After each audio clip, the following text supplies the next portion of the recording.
بسم اللہ الرحمن الرحیم۔ باب اوقات الصلاۃ، نماز کے وقتوں کا باب۔ اوقات یہ جمع کثرت ہے اور اوقات جمع قلت ہے۔ موطا کے بعض نسخوں میں باب اوقات الصلاۃ ہے، یعنی نماز کے وقتوں کا باب۔ یہ ظاہر بھی ہے، اس لیے کہ نمازیں 5 ہیں، تو اس مناسبت سے اوقات جو جمع قلت ہے وہی ہونا زیادہ مناسب معلوم ہوتا ہے۔ لیکن موطا کے بہت سے نسخوں میں، بلکہ اکثر نسخوں میں اوقات کے بجائے اوقات ہے، یعنی باب اوقات الصلاۃ، اور اوقات یہ جمع کثرت ہے اور نمازیں کل 5 ہی ہیں، تو پھر 5 نمازوں کے لیے جمع کثرت کا استعمال کیسے مناسب ہوگا؟ اس کے مختلف جوابات دیے گئے ہیں۔ ایک جواب تو یہ ہے کہ جمع قلت اور جمع کثرت دونوں میں سے ہر ایک دوسرے کی جگہ کبھی کبھی استعمال کر دیا جاتا ہے توسعاً، یعنی جمع قلت کی جگہ جمع کثرت اور جمع کثرت کی جگہ جمع قلت کا استعمال ہو جاتا ہے۔ تو اسی طرح سے یہاں بھی ظاہر جمع قلت کا مقام تھا، لیکن جمع کثرت کا استعمال کر دیا گیا۔ دوسرا جواب یہ ہے کہ نمازیں اگرچہ 5 ہی ہیں، لیکن روز بروز ان کی تکرار ہوتی ہے، تو ہر دن تکرر کی وجہ سے گویا نمازیں بہت زیادہ ہو گئیں، تو اس لحاظ سے جمع کثرت کا استعمال ہوا۔ جیسے آفتاب ایک ہی ہے، ماہتاب ایک ہی ہے، لیکن روز بروز یہ طلوع ہوتے ہیں، تو ان کے لیے موقع پر شموس اور اقمار کا استعمال کر دیا جاتا ہے۔ اور ایک جواب یہ بھی ہے کہ نمازیں اگرچہ 5 ہی ہیں، لیکن اللہ رب العزت نے 50 نمازیں فرض فرمائی تھیں، پھر اس امت کی آسانی کے لیے کم کر کے 5 کر دیں، لیکن ثواب 50 کا ہی باقی رکھا۔ تو گویا دیکھنے میں جو ایک نماز ہے وہ 10 نمازوں کے برابر ہے، اور 5 نمازیں 50 نمازوں کے برابر ہیں اجر و ثواب میں، اس لیے اوقات کے بجائے اوقات جو جمع کثرت ہے اس کا استعمال کیا گیا۔ یہ اور اس طرح سے اور جوابات دیے گئے اوقات کے بجائے اوقات کے استعمال کے صحیح اور درست ہونے کے۔ اور نماز کے وقتوں کا بیان شروع کیا، تو یہ کل کے سبق میں آپ سن چکے ہیں کہ نماز کا سبب ہے۔ جب وقت ہوتا ہے تو نماز ذمے میں لازم ہوتی ہے، اور جب نماز ذمے میں لازم ہوگی تو طہارت کا تقاضا ہوگا، طہارت ضروری ہوگی۔ اس لیے سب سے پہلے انہوں نے باب اوقات الصلاۃ شروع کیا۔ اللہ رب العزت کا ارشاد ہے، ان الصلاۃ کانت علی المؤمنین کتابا موقوتا، بے شک نماز ایمان والوں پر فرض ہے، وقت باندھا ہوا۔ یعنی نماز کے جو اوقات ہیں یہ اللہ رب العزت کی جانب سے مقرر ہیں، اس لیے نماز کے اوقات کو یہ بیان کرتے ہیں۔ قال محمد بن الحسن، محمد ابن حسن نے فرمایا۔ محمد ابن حسن سے مراد وہی امام محمد ابن حسن شیبانی ہیں جن کی یہ کتاب ہے۔ اخبرنا مالک بن انس ان یزید بن زیاد، ہمیں خبر دی مالک ابن انس نے۔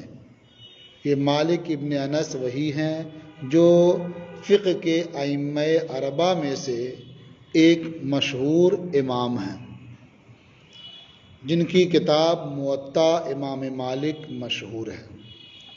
تو چونکہ امام محمد رحمۃ اللہ تعالی علیہ نے امام مالک رحمۃ اللہ علیہ سے یہ احادیث روایت کی ہیں، حاصل کی ہیں، اس لیے فرماتے ہیں اخبرنا مالک ابن انس، ہمیں خبر دی مالک ابن انس نے۔ یہی ایک بات اور سمجھ لیں، آپ اس کتاب میں پڑھیں گے یہاں اخبرنا ہے اور کہیں حدثنا پڑھیں گے، کہیں اخبرنی آئے گا اور کہیں حدثنی آئے گا۔ اصطلاح کے لحاظ سے دونوں میں فرق ہے۔ دیکھیے، پہلے زمانے میں جو درس حدیث کا معمول تھا وہ یہ تھا کہ کبھی شیخ یہ قرات کرتے اور تلامذہ احادیث کی سماعت فرماتے۔ تو جو احادیث اس طرح سے روایت کی گئیں کہ شیخ نے قرات کی اور تلامذہ نے سنا، تو اب ان تلامذہ میں سے اگر کوئی اس حدیث کی روایت کرے گا تو کہے گا حدثنا، یعنی شیخ کا نام ذکر کرے گا اس کے بعد کہ فلاں شیخ نے ہم سے حدیث بیان فرمائی۔ اور اگر شیخ ہی قرات کر رہا ہے لیکن سننے والے بہت نہیں ہیں، صرف ایک تلمیذ ہے، تو اب جب اس حدیث کی وہ روایت کرے گا تو کہے گا حدثنی فلان، مجھ سے فلاں نے حدیث بیان کی۔ تو آپ سمجھ گئے ہوں گے کہ حدثنا اور حدثنی میں فرق کیا ہوا۔ شیخ قرات کر رہا ہے، سننے والے بہت سے ہیں، تو جب ان میں سے کوئی روایت کرے گا تو حدثنا کہے گا، اور اگر سننے والا کوئی ایک ہی ہے وہ روایت کرے گا تو حدثنی کہے گا۔ اور دوسرا طریقہ درس کا یہ تھا کہ کوئی تلمیذ قرات کرتا، شیخ سماعت فرماتے، اور جہاں کہیں کوئی غلطی ہوتی اس کی اصلاح فرما دیتے، اور باقی تلامذہ بھی سنتے رہتے۔ تو اگر کسی تلمیذ نے قرات کی ہے شیخ کے سامنے اور باقی تلامذہ نے سنا، تو اب ان میں سے جب کوئی اس حدیث کی روایت کرے گا تو کہے گا اخبرنا فلان، ہمیں فلاں نے خبر دی۔ اور اگر جو قرات کر رہا تھا وہ تنہا ہے اور شیخ نے سماعت کیا تو وہ روایت کرے گا تو کہے گا اخبرنی۔ تو گویا اخبرنا اور اخبرنی میں شیخ قرات نہیں کرتا ہے بلکہ تلمیذ قرات کرتا ہے شیخ کے سامنے۔ اب اگر وہ کئی ایک ہیں تو روایت کرنے کے وقت اخبرنا کہیں گے، اور تنہا ہے تو روایت کرنے کے وقت اخبرنی کہے گا۔ تو امام محمد رحمۃ اللہ تعالی علیہ نے فرمایا اخبرنا مالک ابن انس، ہمیں خبر دی مالک ابن انس نے۔ ایک چیز اور بھی آپ ملحوظ رکھیں کہ اس کے پڑھنے میں بسا اوقات بعض طلبہ غلطی کرتے ہیں اور وہ پڑھتے ہیں اخبرنا را کے سکون کے ساتھ۔ تو اخبرنا جب پڑھیں گے تو یہ جمع متکلم کا صیغہ ہوگا، یعنی متکلم مال غیر کا صیغہ ہوگا، اور یہ پھر صحیح نہیں ہوگا۔ یہ اخبرا واحد مذکر غائب کا صیغہ ہے، اور نہ جو ضمیر ہے وہ مفعول ہے، اور آگے جو مالک ابن انس ہے وہ اخبرا کا فاعل ہے۔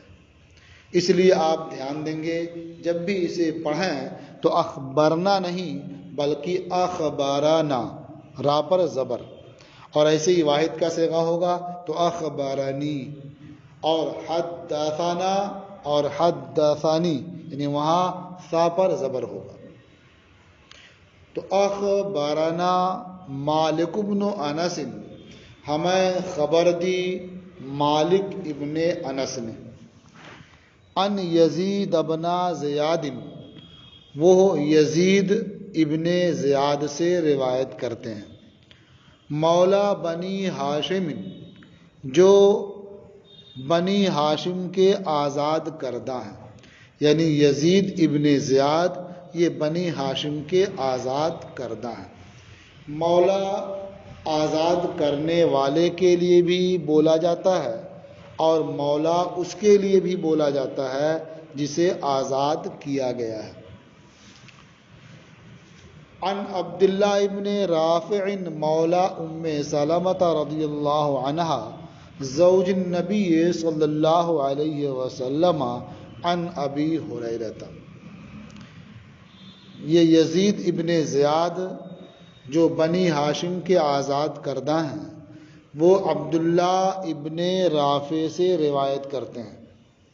یہ عبداللہ ابن رافع نبی کریم صلی اللہ تعالی علیہ وسلم کی زوجہ حضرت ام سلمہ رضی اللہ تعالی عنہا کے آزاد کردہ ہیں.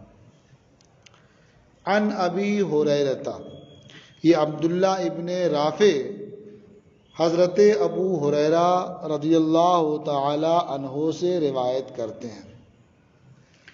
انہ سأل، اچھا یہ ان ابی ہریرہ آیا ہے چونکہ پہلی بار آپ کے سامنے یہ نام آ رہا ہے کتاب میں. حضرت ابو ہریرہ رضی اللہ تعالی عنہ کثیر الروایہ صحابی رسول ہیں، کثرت سے انہوں نے احادیث کی روایت کی ہے، لیکن ان کا اصل نام کیا ہے اس سلسلے میں بہت اختلاف ہے. راجح قول یہ ہے کہ حضرت ابو ہریرہ کا نام عبد الرحمن ابن صخر ہے. ان کی وفات سن 59 ہجری میں ہوئی یا اس سے 1-2 سال پہلے ہوئی. یہ بہت معروف اور مشہور صحابی رسول ہیں اور صحابہ میں سب سے زیادہ احادیث کی روایت کرنے والے یہی ہیں. اس کی وجہ بھی انہوں نے بیان فرمائی جسے مختصر میں آپ کے سامنے پیش کر دوں کہ نبی کریم صلی اللہ تعالی علیہ وسلم کی بارگاہ میں انہوں نے ایک مرتبہ عرض کیا کہ میں جو آپ سے باتیں سنتا ہوں سب اچھی طرح سے یاد نہیں رہ جاتی ہیں، تو میرے لیے دعا فرما دیں تاکہ مجھے وہ یاد رہ جائیں. تو نبی کریم صلی اللہ تعالی علیہ وسلم نے ان کے حق میں دعا فرمائی. اس کی صورت یہ بیان کی گئی کہ حضور نے ارشاد فرمایا کہ پھیلا دو، تو ان کے پاس ایک کمبل تھا، انہوں نے پھیلا دیا. حضور نے اس میں کچھ اپنے ہاتھوں سے رکھا، ڈالا جو بظاہر نظر نہیں آ رہا تھا، پھر کہا اسے سینے سے لگا لو. تو حضرت ابو ہریرہ رضی اللہ تعالی عنہ نے اسے اپنے سینے سے لگا لیا اور فرماتے ہیں کہ اس کے بعد سے مجھے کوئی حدیث نہیں بھولی، میں نے جو کچھ نبی کریم صلی اللہ تعالی علیہ وسلم سے سنا مجھے محفوظ رہا، مجھے یاد رہا. اس لیے یہ صحابہ میں سب سے زیادہ احادیث کی روایت کرنے والے ہیں. انہ سألہ عن وقت الصلاۃ، انہوں نے ان سے نماز کے وقت کے بارے میں پوچھا. اب آپ سوچتے ہوں گے انہوں نے ان سے پوچھا تو کنہوں نے کن سے پوچھا؟ تو یہ شبہہ ہوتا ہے. اس کتاب میں اس قسم کے شبہات کے ازالے کے لیے ایک کوشش کی گئی ہے کہ ضمیروں کے نیچے ہندسے یعنی گنتیاں لکھ دی گئی ہیں تاکہ ضمیر کا مرجع کون ہے، یہ ضمیر کدھر لوٹ رہی ہے، اس کی تعین میں آسانی ہو جائے. تو آپ کتاب میں دیکھیں انہو میں جو ضمیر منصوب ہے اس کے نیچے 2 گنتی لکھی ہوئی ہے، 2 کی گنتی لکھی ہے. اب اوپر کی سطر میں آپ دیکھیں تو ان عبداللہ ابن رافع میں جو ان عبداللہ ہے اس کے نیچے بھی وہ گنتی لکھی ہوئی ہے. اس کا مطلب یہ ہوتا ہے کہ انہو میں جو ضمیر ہے، ضمیر منصوب، وہ عبداللہ ابن رافع کی طرف راجع ہے، اور سألہو میں سألہ کے نیچے بھی 2 کی گنتی لکھی ہوئی ہے، اس کا مطلب ہوا کہ اس کا مرجع بھی عبداللہ ابن رافع ہے۔ اور سألہو میں سألہ کے بعد جو ضمیر منصوب ہے اس کے نیچے 6 کی گنتی لکھی ہوئی ہے، اور اس سے کچھ پہلے آپ دیکھیں عن ابی ہریرہ میں جو ابی ہریرہ ہے اس کے نیچے 6 کی گنتی لکھی ہوئی ہے، تو اس کا مطلب یہ ہوا کہ یہ سألہ کے بعد جو ضمیر منصوب ہے یہ ابو ہریرہ کی طرف لوٹ رہی ہے۔ تو آپ اس کتاب میں اس طرح دیکھیں گے تو ضمیریں کدھر لوٹ رہی ہیں، ضمیروں کا مرجع کون ہے، اس کی تعین میں آپ کو بڑی سہولت ہوگی۔ تو آپ سمجھ گئے ہوں گے ان ابی ہریرہ انہ سألہ، یعنی عبداللہ ابن رافع حضرت ابو ہریرہ سے روایت کرتے ہیں کہ انہوں نے، یعنی عبداللہ ابن رافع نے ان سے، یعنی حضرت ابو ہریرہ سے پوچھا ان وقت الصلاۃ، نماز کے وقت کے بارے میں۔ فقال ابو ہریرہ انا اخبرک، تو حضرت ابو ہریرہ رضی اللہ تعالی عنہ نے فرمایا میں تجھے نماز کا وقت بتاتا ہوں۔ ارشاد فرمایا صلی الظہر اذا کان ظلک مثلک، ظہر کی نماز ادا کرو جب تمہارا سایہ تمہارے مثل ہو جائے، والعصر اذا کان ظلک مثلیک، اور عصر کی نماز ادا کرو جب تمہارا سایہ تمہارے 2 مثل ہو جائے، یعنی تمہارا دوگنا ہو جائے، والمغرب اذا غربت الشمس، اور مغرب کی نماز ادا کرو جب آفتاب ڈوب ہو جائے، غروب ہو جائے، والعشاء ما بینک و بین ثلث اللیل، اور عشاء کی نماز ادا کرو اس وقت جو تمہارے اور تہائی رات کے درمیان کا وقت ہے۔ فَإِن نِمْتَ إِلَى نِصْفِ اللَّيْلِ، تو اگر تم آدھی رات تک سو جاؤ، فَلَا نَامَتْ عَيْنَاكَ، یعنی عشاء کی نماز ادا کیے بغیر اگر تم سو گئے آدھی رات تک تو اس کے بعد تمہاری آنکھیں نہ سوئیں۔ وَصَلِّ الصُّبْحَ بِغَلَسٍ، اور صبح کی نماز اندھیرے میں ادا کرو۔ یہ حضرت ابو ہریرہ رضی اللہ تعالی عنہ نے حضرت عبداللہ ابن رافع سے بیان کیا، انہیں بتایا اور نماز کے وقتوں کی خبر دی۔ اب ظہر کا وقت کب شروع ہوتا ہے اس بارے میں تو تقریباً سب کا اس بات پر اتفاق ہے کہ جیسے ہی آفتاب ڈھلتا ہے ظہر کا وقت شروع ہو جاتا ہے، یعنی زوال شمس سے ظہر کا وقت شروع ہوتا ہے، یہ اتفاقی مسئلہ ہے، اس میں اختلاف نہیں ہے۔ لیکن ظہر کا وقت کب تک رہتا ہے اس سلسلے میں ائمہ مجتہدین کے درمیان اختلاف ہے۔ امام مالک رحمۃ اللہ تعالی علیہ کے نزدیک ظہر کا وقت یہ ہے کہ ہر شے کا سایہ اس کے مثل ہو جائے اس مقدار کے علاوہ جس مقدار پر آفتاب ڈھلا تھا۔ تو آفتاب ڈھلنے کے وقت جو مقدار ہوتی ہے سائے کی اسے سائے اصلی کہتے ہیں۔ یہ آفتاب جب نصف النہار پر ہوتا ہے ڈھلنے کے وقت میں اس سے ذرا سا پہلے جو سایہ ہوتا ہے اسے سائے اصلی کہتے ہیں۔ تو گویا امام مالک رحمۃ اللہ تعالی علیہ کے نزدیک ہر شے کا سایہ سایہ اصلی کے علاوہ ایک مثل ہو جائے تو ظہر کا وقت ختم ہو جاتا ہے، اور اس کے فوراً بعد ہی عصر کا وقت شروع ہو جاتا ہے، یعنی درمیان میں کوئی فاصلہ نہیں ہے جیسے ہی ظہر کا وقت ختم ہوا عصر کا وقت شروع ہو گیا۔ یہ امام مالک رحمۃ اللہ علیہ کے نزدیک ہے۔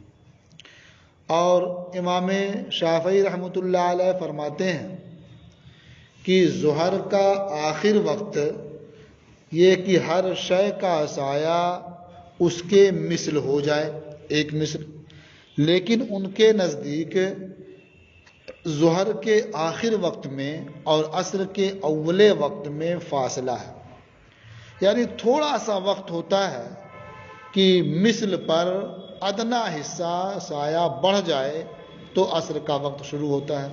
تو گویا امام شافعی رحمۃ اللہ تعالی علیہ کے ہاں ظہر کے آخر وقت اور عصر کے اول وقت میں تھوڑا فاصلہ ہوتا ہے، جو نہ ظہر کا وقت ہے اور نہ عصر کا وقت ہے۔ اور امام احمد ابن حنبل رحمۃ اللہ علیہ کے نزدیک ہر شے کا سایہ اس کے ایک مثل ہو جائے تو ظہر کا وقت ختم ہو جاتا ہے، عصر کا وقت شروع ہو جاتا ہے۔ انہوں نے ظہر اور عصر کے درمیان فاصلے کا ذکر نہیں کیا ہے۔ اور امام اعظم ابو حنیفہ رحمۃ اللہ تعالی علیہ کے نزدیک ظہر کا وقت شروع ہوتا ہے آفتاب کے ڈھلنے سے، اور ہر شے کا سایہ اس کے دو مثل ہونے تک، سایہ اصلی کے علاوہ، جو اس کا سایہ اصلی ہے اس کے علاوہ ہر شے کا سایہ اس کے دو مثل ہو جائے، اس وقت تک ظہر کا وقت باقی رہتا ہے۔ اس کے فوراً بعد عصر کا وقت شروع ہو جاتا ہے۔ ظہر اور عصر کے درمیان کوئی ایسا وقت نہیں ہے جو فاصل ہو، جو نہ ظہر کا ہو نہ عصر کا ہو۔ تو حضرت ابو ہریرہ رضی اللہ تعالیٰ عنہ نے فرمایا تھا کہ میں تجھے بتاتا ہوں، تم ظہر کی نماز ادا کرو جب تمہارا سایہ تمہارے ایک مثل ہو جائے۔ تو گویا انہوں نے جو وقت بیان کیا وہ نمازوں کا جو مستحب وقت ہے، جو بہتر وقت ہے، وہ بیان کیا۔ اسی لیے احناف کے نزدیک بھی بہتر یہ ہے کہ ظہر کی نماز ہر شے اس وقت ادا کی جائے جب ہر شے کا سایہ ایک مثل سے پہلے ہو، یعنی مثل اول ہی میں ظہر کی نماز ادا کی جائے اور مثل ثانی میں عصر کی نماز ادا کی جائے، یعنی مثل ثانی ختم ہو جائے اس کے بعد عصر کی نماز ادا کی جائے۔ گویا آسان لفظوں میں یہ کہہ سکتے ہیں کہ مثل اول کے اندر ہی ظہر کی نماز پڑھ لی جائے اور مثل ثانی کے بعد عصر کی نماز ادا کی جائے، تو اس طرح کرنے میں کسی نے ہر ایک کے نزدیک وہ نماز اپنے وقت میں ہوگی اور صحیح ہوگی، یہ بہتر ہے۔ اور انہوں نے فرمایا تھا کہ وَالْعَصْرَ اِذَا كَانَ ظِلُّكَ مِثْلَيْكَ، اور عصر کی نماز پڑھو جب تمہارا سایہ تمہارے دو مثل ہو جائے۔ اس سلسلے میں بھی ائمہ کا مذہب آپ نے سماعت کر لیا۔ وَالْمَغْرِبَ اِذَا غَرَبَتِ الشَّمْسُ، اور مغرب کی نماز اس وقت پڑھو جب آفتاب غروب ہو جائے۔ تو اس سے معلوم ہو گیا کہ ظہر اور عصر کے درمیان وقت فاصل نہیں ہے، صرف امام شافعی رحمۃ اللہ علیہ کے نزدیک تھوڑا سا ادنا سا حصہ ہے جو فاصل ہے ظہر اور عصر کے وقت کے درمیان، اور باقی جو تین ائمہ ہیں مشہور، ان کے نزدیک ظہر اور عصر کے وقت میں کوئی حد فاصل نہیں ہے، کوئی ایسا وقت نہیں ہے جو نہ ظہر کا ہو نہ عصر کا ہو۔ اور باقی جو تین ائمہ ان کے نزدیک اس بات پر بھی اتفاق ہے کہ جب ظہر کا وقت ختم ہو جاتا ہے تو اس کے بعد فوراً عصر کا وقت شروع ہو جاتا ہے۔ یہ اور بات ہے کہ ظہر کا وقت کب ختم ہوتا ہے، اس سلسلے میں اختلاف ہے۔ مغرب کی نماز پڑھیں جب آفتاب غروب ہو جائے، یہ اس کا اول وقت ہے، اور یہ وقت کب تک رہتا ہے اس سلسلے میں بھی اختلاف ہے۔ ہمارے نزدیک یہ مغرب کا وقت جو ہے غروب آفتاب سے غروب شفق ابیض تک ہے، یعنی آفتاب جب ڈوب جاتا ہے تو آپ دیکھتے ہوں گے کی ڈوبنے کی جگہ اس کے آس پاس لالی رہتی ہے، سرخی ہوتی ہے، جب وہ سرخی غائب ہو جاتی ہے تو سفیدی پھیل جاتی ہے، تو جو سفیدی سرخی کے بعد پھیلتی ہے اسے شفق ابیض کہتے ہیں۔ تو شفق ابیض غائب ہونے تک ہمارے نزدیک مغرب کا وقت باقی رہتا ہے۔ اب یہ مغرب کا وقت کب تک رہتا ہے؟ فجر کا وقت شروع ہونے تک، عشاء کا وقت شروع ہونے تک۔ اب یہ عصر اور مغرب کے وقت کے بارے میں، یعنی عصر کے وقت کے بارے میں ایک بات یہ بھی یاد رکھیں کہ ہمارے یعنی عصر کا جو وقت ہے اس میں اگرچہ غروب آفتاب تک ہے، لیکن جب نظر آفتاب پر جمنے لگے، ٹھہرنے لگے، تو وہ وقت مکروہ ہوتا ہے، اس وقت نماز پڑھنا مکروہ ہے۔ لیکن اگر اسی دن کی عصر کسی وجہ سے ادا نہیں کر سکا ہے تو اس وقت مکروہ میں بھی اسے ادا کرنے کا حکم ہے۔ اس کا اندازہ آج کے اوقات کے لحاظ سے 20 منٹ کا کیا جاتا ہے، یعنی غروب آفتاب کا جو وقت ہے اس سے 20 منٹ پہلے یہ وقت شروع ہو جاتا ہے، جسے وقت کراہت کہا جاتا ہے۔ اور مغرب کی نماز غروب آفتاب کے بعد پڑھیں، اور عشاء کی نماز والعشاء ما بینک و بین ثلث اللیل، اور عشاء کی نماز اس وقت پڑھیں جو تمہارے اور تہائی رات کے درمیان ہے، یعنی تہائی رات کے تک عشاء کی نماز پڑھ لینا یہ مستحب ہے۔ اور ما بینکا میں سے مراد وہ وقت ہے کہ جب مغرب کا وقت ختم ہو جائے اب وہ تمہارے لیے عشاء کا وقت شروع ہوا، اب اس وقت سے تہائی رات تک کے درمیان تم عشاء کی نماز پڑھ لو، یہ مستحب وقت ہے۔ لیکن اگر آدھی رات میں پڑھنا چاہتے ہو پڑھ سکتے ہو، یہ جائز ہے، مباح ہے۔ فَإِن نِمْتَ إِلَى نِصْفِ اللَّيْلِ، تو اگر تم آدھی رات تک سو جاؤ، فَلَا نَامَتْ عَيْنَاكَ، تو تمہاری آنکھیں نہ سوئیں۔ تو یہ فَلَا نَامَتْ عَيْنَاكَ یہ دعا کے طور پر ہے، تاکہ جو عشاء کی نماز سے غافل ہو گیا، آرام میں لگ گیا، تو اب اس کے بعد بھی نہ سوئے، تاکہ اس کی نماز قضا نہ ہو جائے۔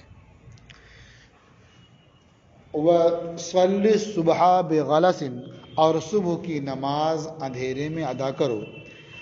غلس کہتے ہیں رات کی تاریکی اور صبح کی روشنی دونوں جب باہم مخلوط ہو جائے، نہ تو رات کی تاریکی باقی رہ جائے اور نہ صبح کی سفیدی بالکل ظاہر ہو، تو وہ ہے غلس۔ اسی کو رات کا آخری حصہ کہہ سکتے ہیں، صبح کا پہلا حصہ کہہ سکتے ہیں، یعنی صبح صادق طلوع ہونے کے بعد فجر کی نماز ادا کریں۔ تو یہ 5 نمازوں کے اوقات حضرت ابو ہریرہ رضی اللہ تعالی عنہ نے بیان فرما دیے۔ اب فجر اور مغرب کے بارے میں یہ دیکھ لیں کہ فجر کا جو وقت ہوتا ہے وہ موسم کے اعتبار سے کم بیش ہوتا رہتا ہے، لیکن فجر کا وقت کم سے کم 1 گھنٹہ 18 منٹ ہوتا ہے، اس سے کم کسی وقت اس دیار میں نہیں ہوتا، اور زیادہ سے زیادہ 1 گھنٹہ 35 منٹ ہوتا ہے، جو اس سے زیادہ نہیں ہوتا ہے اس دیار میں۔ اسی طرح سے مغرب کا وقت کم سے کم 1 گھنٹہ 18 منٹ ہوتا ہے اور زیادہ سے زیادہ 1 گھنٹہ 35 منٹ ہوتا ہے۔ گویا جتنا فجر کا وقت ہوگا اس دن اتنا ہی مغرب کا بھی وقت ہوگا، یعنی اگر فجر کا وقت 1 گھنٹہ 18 منٹ کل ہے تو اس دن مغرب کا وقت بھی 1 گھنٹہ 18 منٹ ہوگا، اور جس دن فجر کا وقت 1 گھنٹہ 35 منٹ ہوگا اس دن مغرب کا وقت بھی 1 گھنٹہ 35 منٹ ہوگا۔ اور عصر کا جو پورا وقت ہے یہ کم سے کم 1 گھنٹہ 35 منٹ ہوتا ہے اور زیادہ سے زیادہ 2 گھنٹہ 6 منٹ ہوتا ہے۔ تو یہ ہے نمازوں کے اوقات کا بیان۔ اب امام محمد رحمۃ اللہ تعالی علیہ کچھ وضاحت فرماتے ہوئے ارشاد فرماتے ہیں قال محمد هذا قول ابی حنیفۃ رحمہ اللہ فی وقت العصر۔ امام محمد رحمۃ اللہ تعالی علیہ نے فرمایا کہ یہ امام اعظم ابو حنیفہ رحمۃ اللہ تعالی علیہ کا قول ہے عصر کے وقت کے بارے میں، یعنی عصر کی نماز ادا کرو جب تمہارا سایہ تمہارے 2 مثل ہو جائے، یعنی 2 مثل ہونے پر عصر کا وقت شروع ہوتا ہے۔ یہ امام اعظم ابو حنیفہ رحمۃ اللہ علیہ کا قول ہے۔ وَكَانَ يَرَى الْإِسْفَارَ فِي الْفَجْرِ، اور امام اعظم ابو حنیفہ رحمۃ اللہ تعالی علیہ نماز فجر میں اسفار یعنی روشن کرنے کو بہتر سمجھتے تھے، کیونکہ اس میں دیا ہے صبح کی نماز اندھیرے میں ادا کرو، اور امام اعظم ابو حنیفہ رحمۃ اللہ علیہ اسفار کو پسند فرماتے تھے۔ چونکہ روایتیں اس سلسلے میں مختلف ہیں، بعض روایتوں میں صاف صاف ہے اسفروا بالفجر فإنه اعظم للأجر، یعنی فجر روشن کر کے ادا کرو کیونکہ اس میں اجر و ثواب زیادہ ہے، روشن کر کے پڑھیں گے لوگ زیادہ جمع ہو جائیں گے، جماعت لمبی ہوگی، اجر و ثواب زیادہ ملے گا۔ وَأَمَّا فِي قَوْلِنَا، اور امام محمد رحمۃ اللہ علیہ فرماتے ہیں لیکن ہمارے قول میں فَإِنَّا نَقُول، تو ہم کہتے ہیں اِذَا زَادَ الظِّلُّ عَلَى الْمِثْلِ، جب سایہ مثل سے زیادہ ہو جائے، فَصَارَ مثل الشَّيْءِ وَزِيَادَةً مِنْ حِينَ زَالَتِ الشَّمْسِ، اور آفتاب ڈھلنے کے وقت سے شے کے مثل ہونے سے تھوڑا سا زیادہ ہو جائے، کچھ زیادت آ جائے، فقد دخلا وقت العصر، تو عصر کا وقت داخل ہو گیا۔ یعنی 2 مثل ہونے کے بعد عصر کا وقت نہیں آتا ہے، بلکہ مثل ثانی میں ہی عصر کا وقت آ جاتا ہے، یعنی مثل ثانی شروع ہوتے ہی عصر کا وقت شروع ہو جاتا ہے۔ وَأَمَّا أَبُو حَنِيفَةَ فَإِنَّهُ قَالَ لَا يَدْخُلُ وَقْتُ الْعَصْرِ حَتَّى يَصِيرَ الظِّلُّ مِثْلَيْهِ، اور امام اعظم ابو حنیفہ رحمۃ اللہ تعالی علیہ نے فرمایا کہ عصر کا وقت نہیں ہوتا ہے یہاں تک کہ سایہ 2 مثل ہو جائے، یعنی امام اعظم ابو حنیفہ رحمۃ اللہ علیہ کے نزدیک عصر کا وقت اس وقت شروع ہوگا جب ہر شے کا سایہ اس کے 2 مثل ہو جائے، سایہ اصلی کے علاوہ۔